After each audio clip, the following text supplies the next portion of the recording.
Cet événement est pour les philanthropes sérieux, a dit maman. Tu nous embarrasserais. Je n'ai rien dit.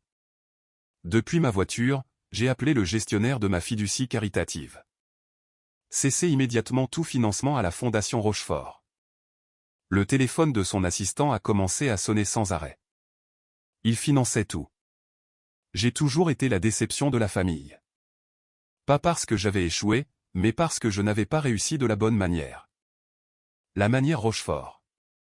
La manière visible et prestigieuse des pages mondaines. Ma sœur aînée, Victoria, dirigeait une société de planification d'événements de luxe, galas d'entreprise, mariage de la haute société et enchères caritatives. Elle portait des tailleurs de créateurs et sa photo paraissait dans les pages mondaines 2 fois par mois. Maman la présentait fièrement comme Victoria Rochefort, la femme derrière les événements les plus exclusifs de la ville.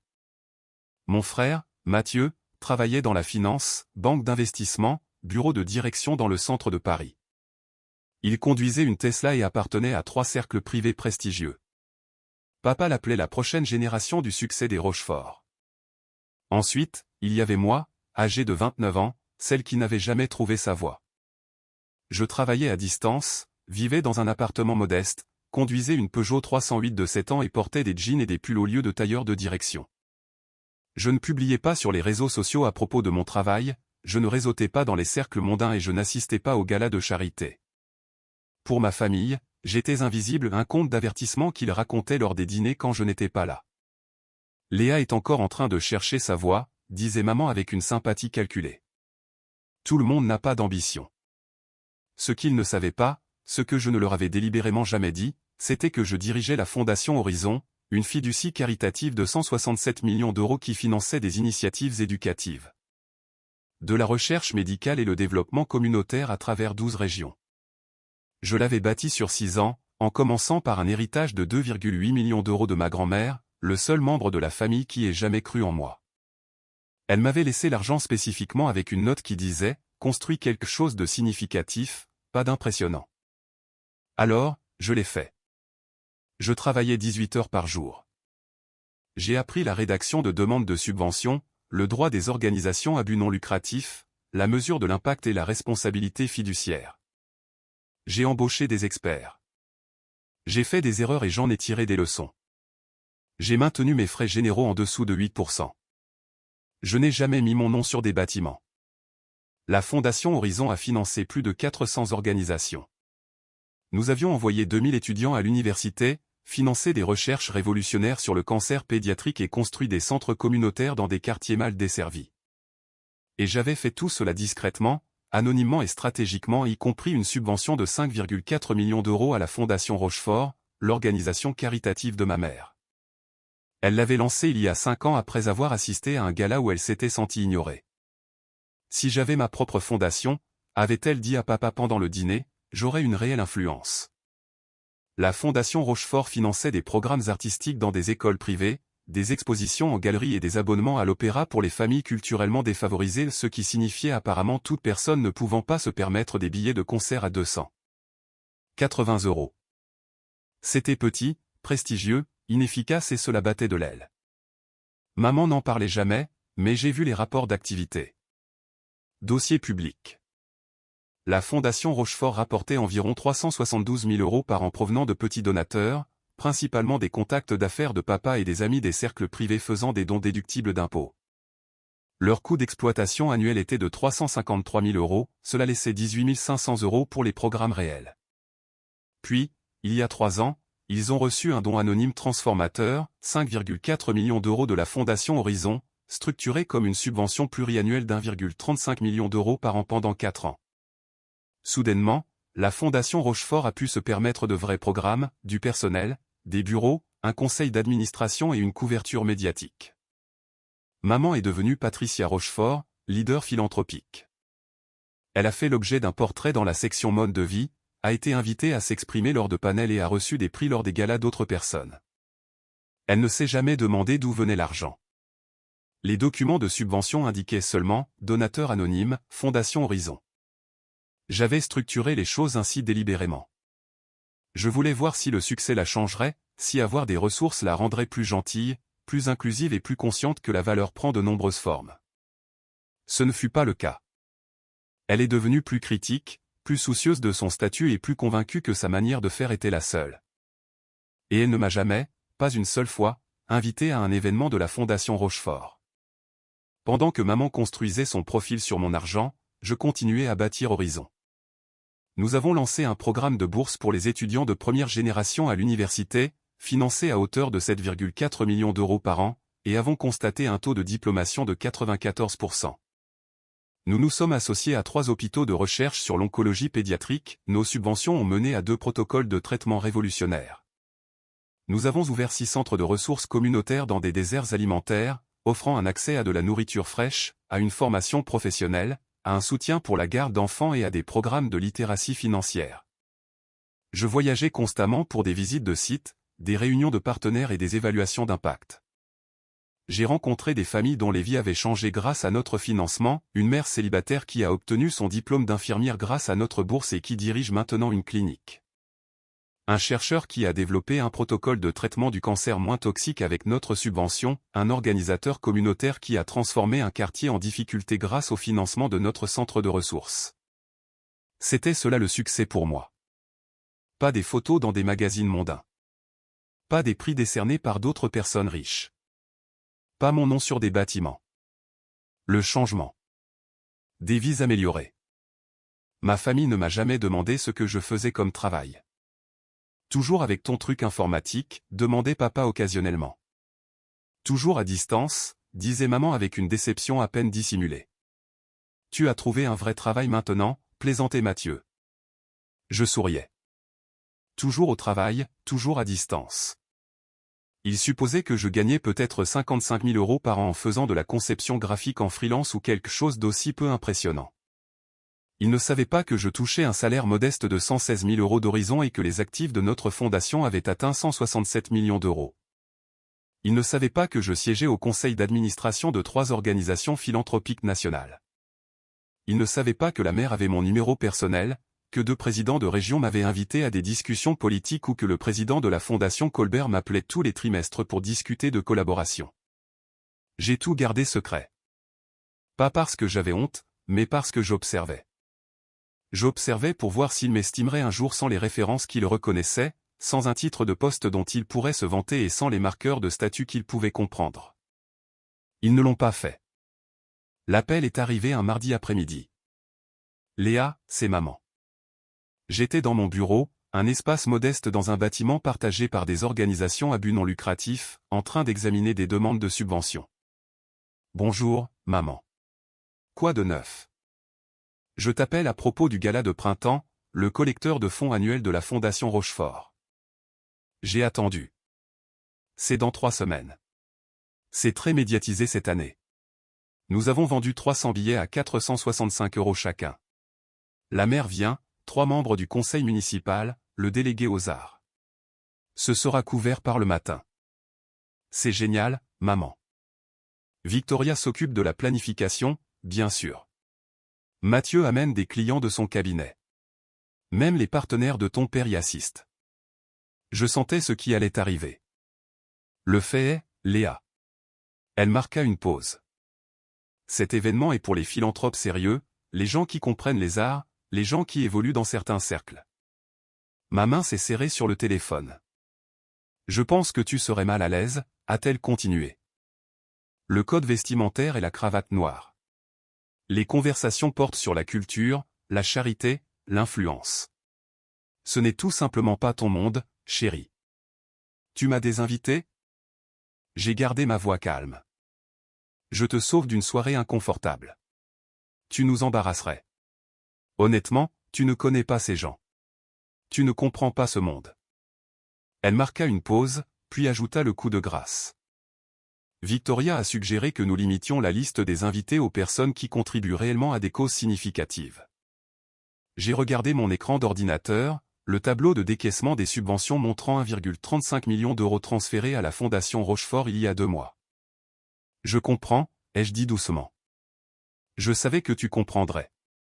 Tu es tellement pragmatique pour ces choses-là. Nous déjeunerons ensemble le mois prochain, d'accord? Quelque part de décontracté. Elle a raccroché. Je suis resté assise pendant 60 secondes, respirant lentement, réfléchissant. Puis j'ai pris mon téléphone et j'ai appelé Richard Morel, l'avocat et gestionnaire de fiducie de ma fondation. Richard, c'est Léa. Salut, Léa. Qu'est-ce qui se passe? Je dois mettre fin immédiatement à la subvention de la Fondation Rochefort. Silence à l'autre bout du fil. L'engagement pluriannuel de 5,4 millions d'euros, a-t-il demandé prudemment. Oui. Nous en sommes à la 3e année. Ils ont reçu 4 millions d'euros. Le dernier versement d'1,35 million d'euros est prévu pour le mois prochain. Je me souviens. Sont-ils en violation des termes de la subvention? Non, mais l'accord de subvention comprend une clause permettant la résiliation à la discrétion de la Fondation avec un préavis de 30 jours. C'est exact. Richard était silencieux. Léa, cela aura un impact significatif sur leurs opérations. Leur budget dépend de ce financement. Je sais. Puis-je demander ce qui s'est passé? Je lui ai parlé de l'appel téléphonique, du fait d'avoir été exclu du gala et des 3 années passées à financer leur succès alors que j'étais traité comme l'échec de la famille. Richard a soupiré. Quand veux-tu que l'avis de résiliation soit envoyé? Aujourd'hui. Lettre formelle. En copie conforme à leur président du conseil d'administration et à leur trésorier. Et Richard? Oui. Assure-toi qu'il soit parfaitement clair que le donateur anonyme derrière tout leur financement majeur était la Fondation Horizon et que je suis la fondatrice et présidente de Horizon. Tu veux qu'ils sachent que c'était toi. Je veux qu'ils sachent exactement qui ils ont exclu. Je vais rédiger cela maintenant. Ils l'auront avant la fin de la journée. J'ai raccroché et ouvert mon ordinateur portable, consultant les rapports de la Fondation Rochefort pour les 3 dernières années. Avant la subvention d'Horizon, ils avaient 18 500 euros de financement de programme annuel. Après la subvention d'Horizon, ils avaient 1,1 million d'euros de financement de programme annuel. Toute leur expansion, leur nouveau personnel, leur nouveau programme, leur nouveau bureau, les prix de maman et la reconnaissance, tout cela était bâti sur de l'argent dont ils ne savaient pas qu'il venait de moi. La fille qui n'avait jamais trouvé sa voie. La déception familiale qui ne pouvait pas comprendre la philanthropie sérieuse. J'ai regardé mon calendrier. 3 semaines avant le gala. Je me demandais combien de temps il leur faudrait pour réaliser que leur fondation était sur le point de s'effondrer. Le courriel est arrivé à 16h47. Mon téléphone était sur mon bureau quand il s'est éclairé avec une notification. Le nom de maman. Objet, urge. Appelez-moi maintenant. Je n'ai pas appelé. Au lieu de cela, j'ai fini d'examiner une demande de subvention d'une organisation de littératie pour les jeunes, j'ai approuvé 140 000 euros de financement et je suis passé à la demande suivante. Mon téléphone a sonné. J'ai laissé le message vocal. Il a sonné à nouveau. Victoria un message vocal. Mathieu un message vocal. À 17h15, mon téléphone de bureau a sonné à la réception. Léa, il y a une femme ici qui exige de vous voir. Elle dit qu'elle est votre mère et que c'est une urgence. Je m'étais demandé combien de temps il lui faudrait pour trouver mon bureau. Faites-la monter. J'ai sauvegardé mon travail, fermé mon ordinateur portable et redressé les papiers sur mon bureau. Quand maman est entrée, son visage était tacheté et son mascara coulait.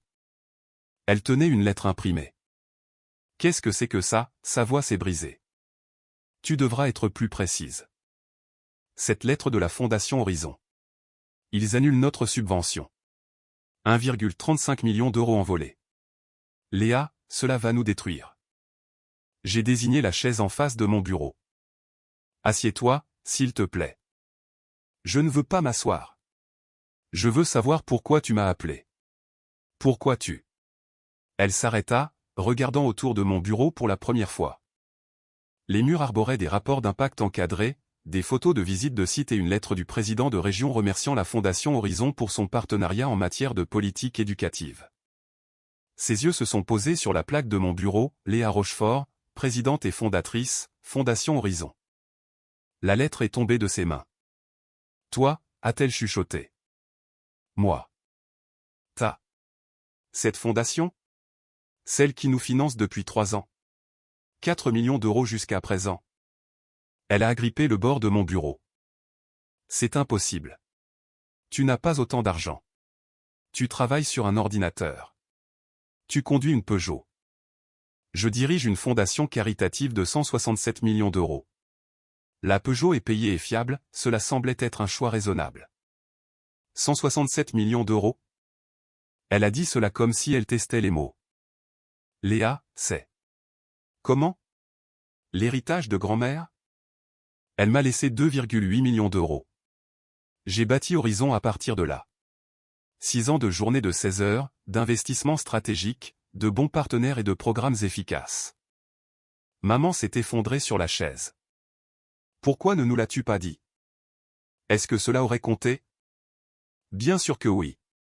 Nous t'aurions invité au gala. J'ai gardé ma voix calme. Tu m'aurais présenté comme un succès et tu aurais été fier au lieu d'être déçu. Elle a tressailli.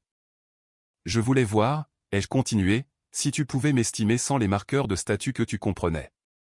Sans un travail dont tu pourrais te vanter, sans une richesse que tu pourrais voir. Ce n'est pas juste. Maman, tu m'as désinvité de ton gala parce que je t'embarrasserais, à un événement financé presque entièrement par ma fondation, avec des programmes qui n'existent que grâce à mon argent, tout en me traitant comme une ratée qui n'a jamais trouvé sa voie. Je ne savais pas. C'est bien là le problème. Tu ne savais pas parce que tu n'as jamais demandé. En 6 ans, tu n'as jamais dit une seule fois, Léa, parle-moi de ton travail. Tu as supposé. Tu as jugé. Tu as rejeté. Mon téléphone a vibré. Le nom de Richard. J'ai répondu. Oui. Léa, j'ai la présidente du conseil d'administration de Patricia Rochefort en ligne. Elle demande s'il y a un moyen de revenir sur la résiliation de la subvention. J'ai regardé maman. Elle pleurait maintenant, son maquillage coulant sur son visage. Non, ai-je dit. La décision est finale. J'ai raccroché. La voix de maman était faible. Léa, s'il te plaît. La fondation s'effondrera sans ce financement. Nous avons des engagements, des programmes, du personnel. Je vais tout perdre. Tu perdras ce que j'ai construit pour toi. Je ne savais pas que c'était toi. Voudrais-tu savoir ce que ta fondation a fait de mon argent l'année dernière? J'ai affiché le rapport d'activité sur mon ordinateur et j'ai tourné l'écran vers elle. 240 000 euros en salaire pour le personnel, 180 000 euros en événements de collecte de fonds, principalement des galas, 90 000 euros en bureau dans le quartier financier et 60 000 euros en marketing et relations publiques. J'ai défilé vers le bas. Les dépenses réelles pour les programmes étaient de 400 000 euros, dont 200 000 euros sont allés à des programmes artistiques dans des écoles privées qui ont déjà des dotations de millions d'euros. 140 000 euros sont allés à un opéra dont le billet moyen coûte 160 euros. 60 000 euros sont allés à des expositions en galeries visitées principalement par de riches donateurs. Maman a regardé l'écran. Tu as dépensé 40% de ma subvention en frais généraux et en collecte de fonds, et tes programmes ont surtout aidé des gens qui n'ont pas besoin d'aide. Nous faisons un travail important. Important pour qui? Les familles riches qui obtiennent des déductions fiscales pour des billets d'opéra? Les élèves des écoles privées dont les parents peuvent déjà s'offrir des frais de scolarité annuels de 37 000 euros? Le financement des arts est important. C'est vrai. Mais pas plus que l'adolescent de 15 ans de la banlieue sud qui ne sait pas lire au niveau requis. Pas plus que la mère célibataire du quartier ouest qui ne peut pas s'offrir de garde d'enfants pendant qu'elle travaille. Pas plus que le patient atteint de cancer à l'hôpital central qui ne peut pas accéder à un traitement de pointe. J'ai ouvert un autre document. Voici où l'argent de Horizon va maintenant, 7,4 millions d'euros par an aux étudiants de première génération à l'université. 11 millions d'euros à la recherche sur le cancer pédiatrique et 5,6 millions d'euros au centre de ressources communautaires dans les déserts alimentaires. J'ai retourné l'écran vers moi.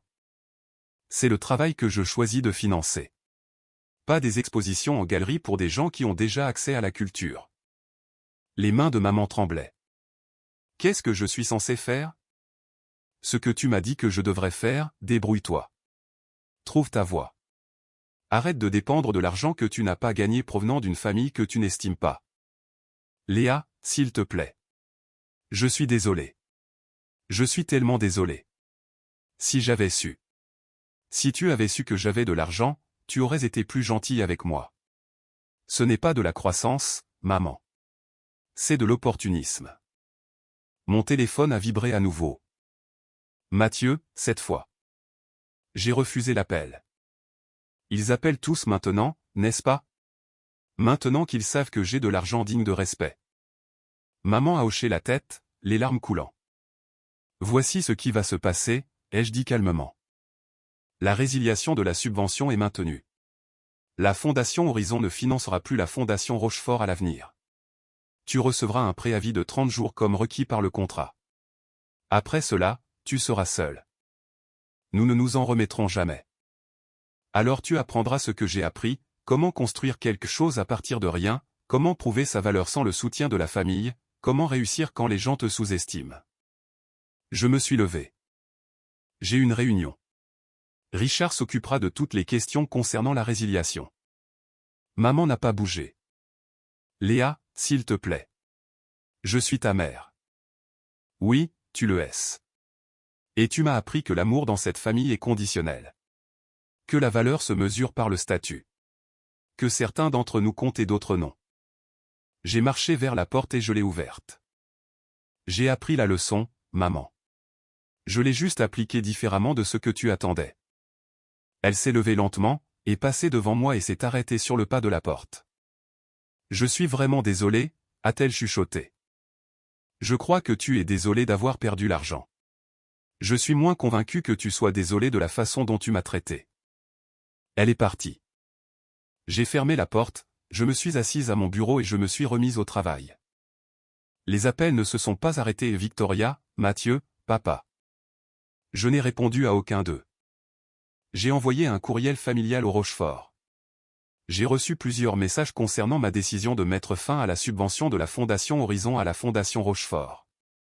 Permettez-moi d'être clair, cette décision est finale et non négociable. Pendant 3 ans, j'ai financé l'expansion de la Fondation Rochefort tout en étant traité comme l'échec de la famille. J'ai été exclu des événements, ignoré dans les conversations et des invités du gala même que mon argent avait rendu possible. Aucun d'entre vous n'a posé de questions sur mon travail. Aucun d'entre vous ne s'est demandé comment je vivais confortablement sans le vrai travail que vous pensiez que je devais avoir. Aucun d'entre vous n'a envisagé que j'ai pu construire quelque chose de significatif. Vous avez supposé. Vous avez jugé. Vous avez exclu. J'ai appris que dans cette famille, je ne compte que lorsque j'ai quelque chose que vous voulez. Ce n'est pas une famille que je choisis de financer. Les ressources de la Fondation Horizon iront à des organisations qui valorisent l'impact plutôt que l'apparence, à des programmes qui aident les gens qui en ont réellement besoin, à des partenaires qui mesurent le succès par les vies changées, et non par les pages mondaines. Je vous souhaite bonne chance pour reconstruire la Fondation Rochefort selon vos propres termes. Les réponses furent immédiates. Victoria, comment oses-tu étaler les affaires familiales ainsi? Mathieu, tu te comportes de manière incroyablement immature. Papa, nous devons nous voir. Ce courriel est inacceptable. Maman n'a pas répondu. Le lendemain, j'ai reçu un appel de Victoria. Le gala est dans 2 semaines, a-t-elle dit sans préambule. Nous avons déjà vendu les billets. Nous avons des engagements. Annuler maintenant serait humiliant. Alors n'annule pas. Léa, nous avons budgétisé la soirée en comptant sur la disponibilité des fonds de la Fondation. La salle seule coûte 42 000 €. Nous nous sommes engagés à reverser 93 000 € provenant de l'événement à des programmes artistiques. Sans ta subvention. Tu devras trouver d'autres financements, réduire la voilure ou utiliser l'argent que tu as récolté avec la vente des billets. Nous avons vendu des billets à 465 € chacun sur la promesse d'un accès exclusif et de dons majeurs à la communauté. Alors tiens cette promesse. Tu es organisatrice d'événements, Victoria. Tu as bâti toute une carrière sur la réalisation d'événements prestigieux. Débrouille-toi. Je ne peux pas croire que tu nous fasses ça. Je ne vous fais rien. Je cesse simplement de vous donner de l'argent. Il y a une différence. Elle a raccroché. 2 jours plus tard, Le Matin a publié un article, La Fondation Rochefort fait face à une crise de financement. L'article détaillait la résiliation de la subvention. Il citait maman disant que la Fondation explorait toutes les options pour continuer notre programmation artistique vitale. Il incluait également un paragraphe que je savais provenir de Richard, la décision du donateur de mettre fin au financement est basée sur une réallocation stratégique des ressources vers des programmes desservant des populations sous-représentées.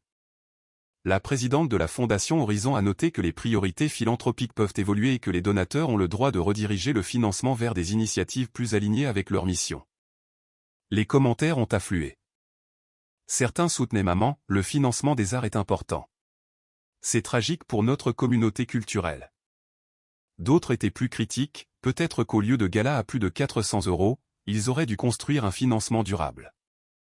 L'un d'eux a attiré mon attention, la Fondation Rochefort a dépensé 40% en frais généraux.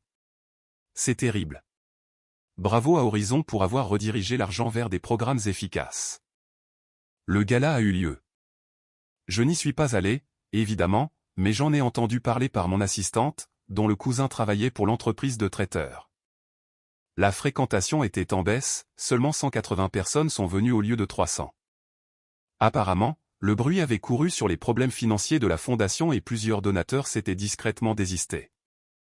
La salle était à moitié vide. L'enchère a rapporté moins que prévu. Toute la soirée semblait, selon le cousin de mon assistante, plutôt désespérée. Maman a fait un discours sur la résilience face aux défis et sur la véritable valeur des arts dans notre communauté. Personne n'a mentionné les 5,4 millions d'euros de financement qu'il venait de perdre. La semaine suivante, j'ai reçu un courriel de Victoria. J'ai beaucoup réfléchi à ce qui s'est passé, à la façon dont nous t'avons traité, à ce que nous avons supposé. Tu as raison. Nous ne t'avons jamais interrogé sur ton travail. Nous n'avons jamais envisagé que tu puisses réussir d'une manière que nous ne reconnaissions pas. Je ne te demande pas de changer ta décision, je comprends pourquoi tu ne le feras pas. Mais je veux que tu saches que je suis désolé. Vraiment désolé. Pas parce que tu as de l'argent, mais parce que j'aurais dû être une meilleure sœur quoi qu'il en soit. Si tu es un jour prête à parler, j'aimerais entendre parler de ta fondation, du travail que tu fais de pas pour te demander un financement. Juste en tant que sœur qui veut comprendre qui tu es devenue.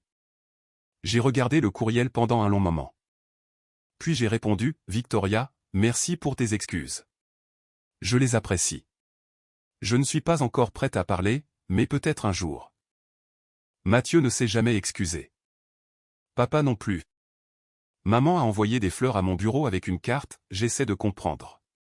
S'il te plaît, donne-moi le temps de faire mieux. J'ai gardé les fleurs mais je n'ai pas répondu à la carte. 6 mois plus tard, j'étais dans un centre de ressources communautaires dans le quartier ouest. Nous venions de couper le ruban de notre 7e emplacement, une installation de 1000 m² avec une banque alimentaire, un centre de formation professionnelle, un espace de garde d'enfants et un programme de littératie financière. Mon téléphone a vibré au nom de maman. J'ai failli ne pas répondre, mais quelque chose m'a poussé à décrocher. Bonjour, maman. Léa, je suis au centre de ressources Horizon dans le quartier ouest. J'ai vu la couverture médiatique de l'ouverture. Je voulais le voir en personne. J'ai regardé autour de moi et je ne l'ai pas vu. Où es-tu? Dehors. Je n'étais pas sûr de devoir entrer. Je me suis dirigé vers la porte d'entrée. Maman se tenait sur le trottoir, l'air incertain. Elle semblait différente, plus vieille, portant un jean et un pull simple au lieu de ses habituels vêtements de créateur. Entre, ai-je dit. Elle m'a suivi à travers le centre. Je lui ai montré la banque alimentaire où les familles pouvaient se procurer des produits frais et des produits d'épicerie, le laboratoire de formation professionnelle avec des ordinateurs et des conseillers de carrière. Et l'espace de garde d'enfants lumineux et joyeux où les enfants jouaient pendant que leurs parents travaillaient ou assistaient à des cours. Elle n'a pas dit grand-chose, elle a juste écouté, regardé et tout absorbé. Dans la salle communautaire, une femme s'est approchée de moi. Mademoiselle Rochefort, je tenais à vous remercier. J'ai obtenu mon diplôme d'infirmière grâce à votre programme de bourse. Je commence à l'hôpital central la semaine prochaine. C'est merveilleux, ai-je dit sincèrement. Félicitations. La femme est partie. Maman me fixait. C'est donc ce que tu as construit, a-t-elle dit doucement. C'est cela ton travail. Oui. C'est remarquable, Léa. C'est. Je n'en avais aucune idée. Tu aurais pu. Tu n'avais qu'à demander.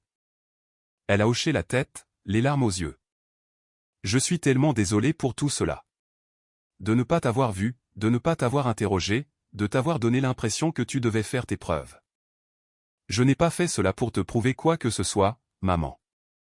Je l'ai fait parce que c'était important. Je sais. C'est ce qui rend la chose encore plus puissante. Nous nous tenions là, dans la salle communautaire, entourés de familles accédant à des ressources, d'enfants riant dans l'espace de garde d'enfants et de personnes apprenant des compétences professionnelles dans le laboratoire informatique. La Fondation Rochefort a fermé ses portes le mois dernier, a dit maman doucement. Nous n'avons pas pu la maintenir sans la subvention. Je l'ai dissoute officiellement la semaine dernière. Je l'ai appris. Je fais maintenant du bénévolat à la banque alimentaire 3 jours par semaine. Ce n'est pas prestigieux. Pas de page mondaine. Pas de récompense. Mais c'est. Elle marqua une pause.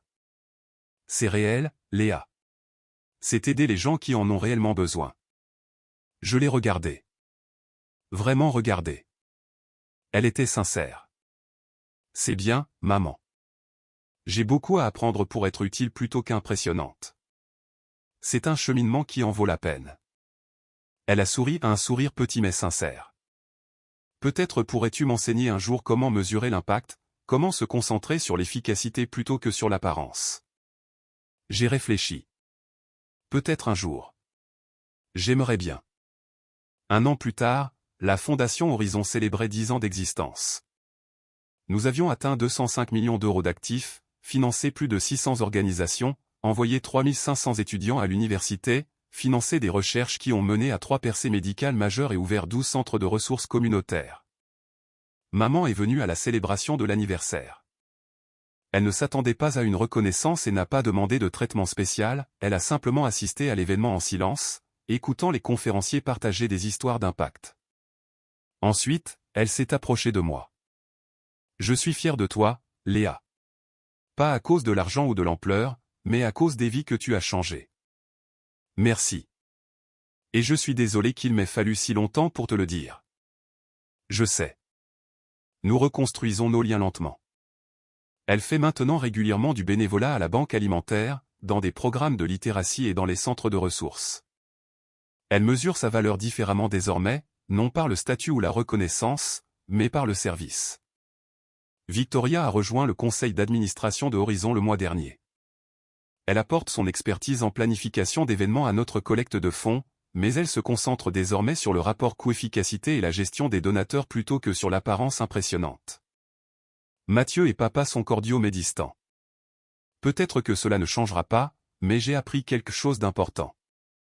Je n'ai pas besoin de leur validation. J'ai construit quelque chose de significatif. J'ai changé des vies. J'ai mesuré le succès par l'impact, et non par l'approbation. Et quand ma famille m'a exclu de leur monde, je ne me suis pas battu pour y retourner.